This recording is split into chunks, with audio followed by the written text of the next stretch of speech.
Hello there, we're coming to you from Sleepy Dog Veterinary. I'm Dr. Beth and this is Nurse Jules. We are here to do a little bit of a video for you guys. Also, the marvelous Mish has also requested that I remind people that we will be closed next week for a holiday. So have a lovely week off and we will see you after that holiday week is over. Okay. What would you like to talk about first, Jules? Let's talk about tinctures. Tinctures. Okay. So one question that we get here a lot is what is a tincture and what can they be used for? Okay. So traditionally, you can do tinctures in a couple different ways. But what it is you're putting an herb or a plant in a substrate or some kind of basically liquid, so that it retains its properties, but you can use it as a medicine. Any questions? Not yet. Not yet. Okay, perfect. So in my training so far, I have trained in Chinese medicine, and so I use a lot of tinctures that are combinations. This is one of my favorites, Four Marvels, not just because it has the best name ever, but because it's a nice and old formula. And it has several different things in it that helps to do something in Chinese medicine that we refer to as drain damp and reduce heat, cool some heat. So it comes in very handy in a lot of conditions for dogs and cats. In cats, I think of it for things like lymphoma or things like maybe recurrent bladder infections or things like that. In dogs, I use it often for things like Cushing's disease. Also, some really bad skin allergies would be another example. So that's something there. Another tincture that we've used here at Sleepy Dog for a while is, actually, this is a little bit different than I've used historically, but this one is a mushroom blend. And so it takes a lot of the particularly Japanese type of mushrooms that have been used forever and ever and helps to boost the immune system. And for interesting reasons that I cannot explain, cats often like the taste of this and dogs are very tolerant of it, so it's pretty easy to give.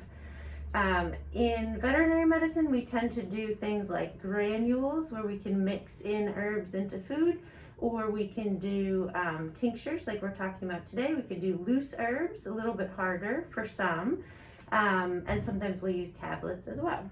All right, so the question then becomes, how does one make a tincture and what is in it?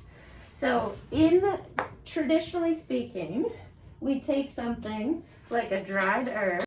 This here is blackberry root. So this is one of my favorite companies, Mountain Rose Herbs. I always get it wrong.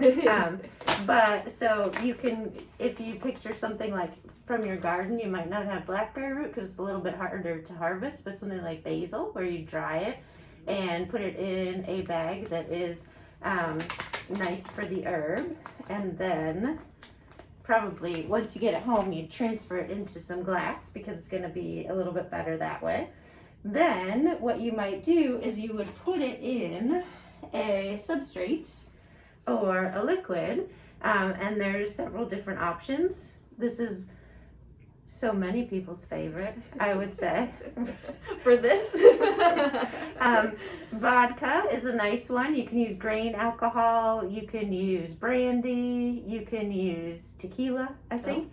Any kind of alcohol, but those are the ones I've heard the most. You can also use other substrates like glycerin or vegetable glycerin. This is something that it's going to take on a little bit less of the herb's quality in it, but according to me and according to my dog, it tastes a lot better. So I'm trying to experiment with that. So what you would do is you would take your substrate and you would put, I should have done some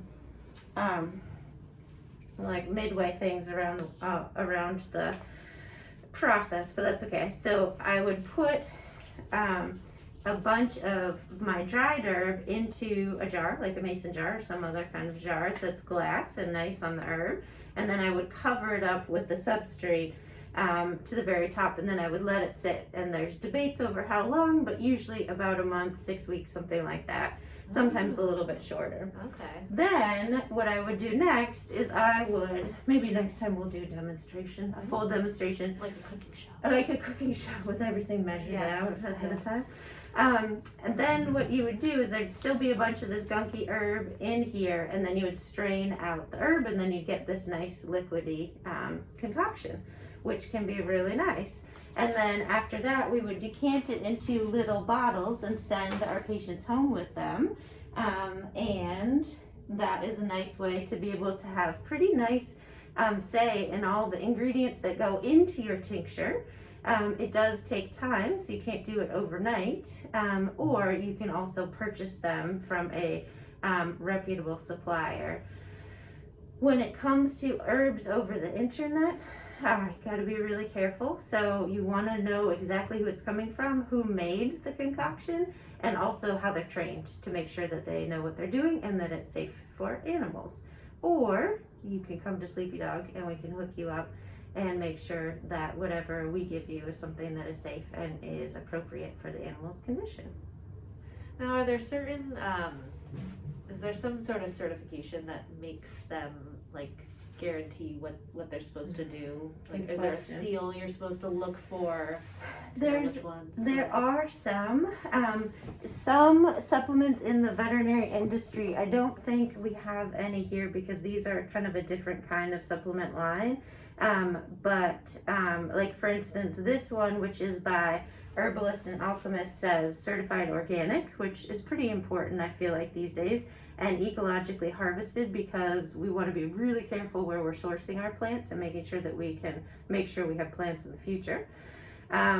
The other thing that there's it's the National Supplement Council is one that oversees things. The FDA does not regulate herbs and supplements, which in a lot of ways is too bad, because that means that people can do a lot with them. So that's why I tend to go to particular companies, because then I can know what kind of manufacturing processes they have and what kind of like monitoring they do. Most good companies will take a bottle or a sample of every batch that they make and keep it and test it for any contaminants and anything like that, and then they'll be able to go back and it's all, you know, coded, and that's the kind of company you want to use. Did that answer your Yes, question? it did. Okay. But I guess no like final Official, yeah. thing for that I know of.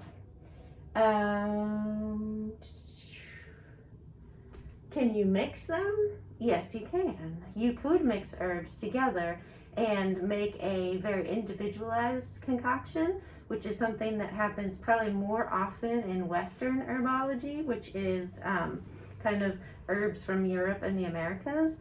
Then in Chinese herbs, it's more typical to have a particular formula that's been used over years and years. So that's one nice difference, not one that is better than the other. Any other questions? No? No? Okay. Do you feel comfortable that you just imbibed some tinctures for your allergies? Yes, I do. Okay, Yeah. okay. I'm still standing. Excellent. Okay, so thank you for listening. I hope everybody is doing well, and we will see you all next time. All right. Bye-bye.